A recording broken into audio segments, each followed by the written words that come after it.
Hi! In this tutorial, I'm going to show you how to set up the VLOOKUP app using a project board that lists various projects along with their assigned team members and status.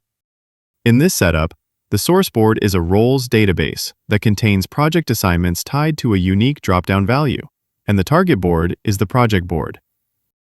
To get started, make sure VLOOKUP is installed and added as a board view. Then, create a new recipe. The key source value is a unique column that triggers the syncing between the board.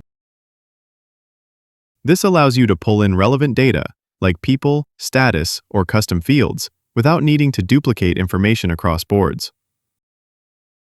We also configure the recipe to trigger automatically when a new item is created.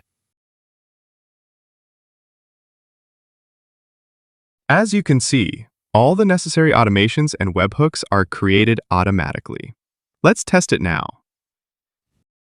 As an example, when I select Development from the dropdown, the automation triggers right away and populates the assignee, status, and email columns with the corresponding data from the rules board. The columns we want to sync are people, status, and email, so when the dropdown value is selected, those details are auto-filled from the source board. Thank you for watching.